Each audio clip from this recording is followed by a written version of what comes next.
So now we've gone over the two functional websites that we use a lot at Waterloo Silver Tongue, which is EasySpeak and Basecamp. Now we're going to look at two informational websites which are useful to know about in your Toastmasters journey as a whole.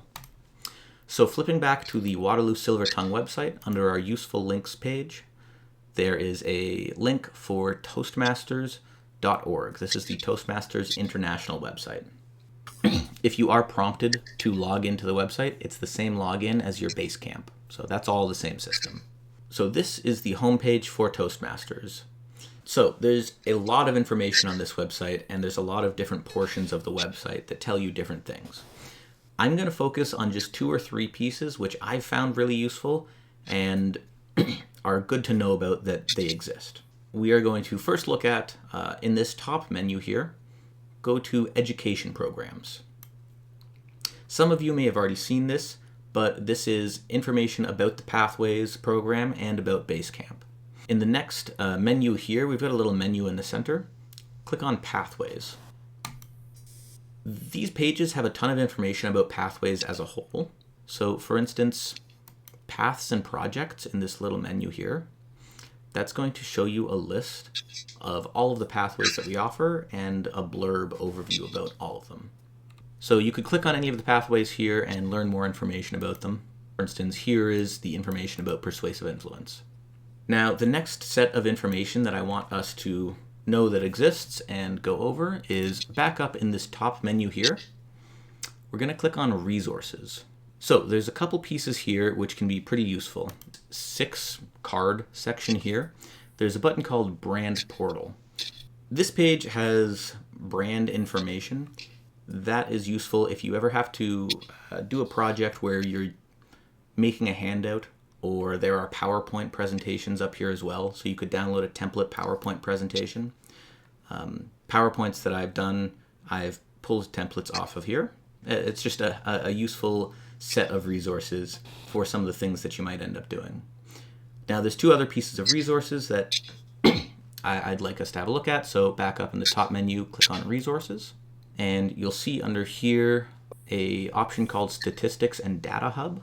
This one is just a bit of an interesting piece that's up here and gets updated yearly. So for instance, here is a bunch of information about Toastmasters as a whole and how satisfied the members are with their performance and their skill enhancements through Toastmasters.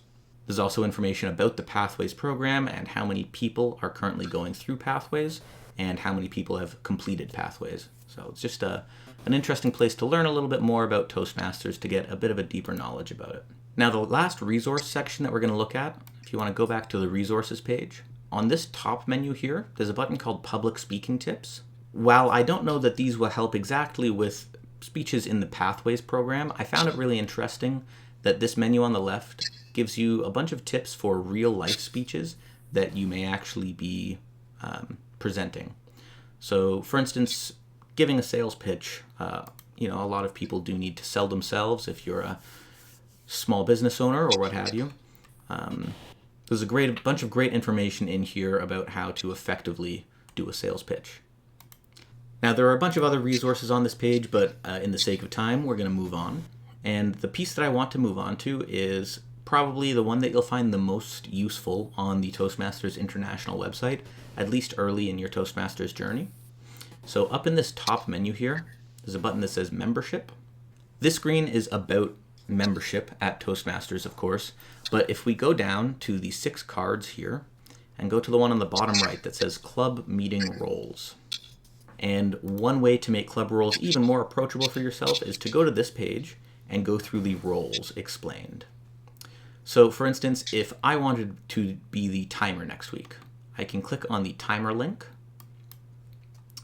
And then here I get not only a blurb about the timer role, but also a script and a log about the timer role. So you can download this. It downloads as a zip file, so you do have to open the zip file, and that contains a couple of PDF files. Those have a script, which is like a tried and true version of the timer script, and a log tool, which you can write down people's times in. So super useful if it's your first time doing the role to have this to help you get through it the first time. You definitely don't have to stick to these scripts when you're doing the role. You can add your own flair or extra information, but it's a great starting point for you. Once you've done something like the timer role, maybe you want to take on something a bit more complicated. For instance, the table topics speaker role, the table topics master role. You've got a nice blurb here, and then you'll notice a lot more resources. So you still get the script and the log, which is a great starting point, but there are also individual resources from this website about how to do it very effectively, or how to come up with creative ideas for your table topics questions. If you're taking on a new role, I definitely encourage you to go to to go to membership, and then go to club meeting roles and read about your role just as you take it on.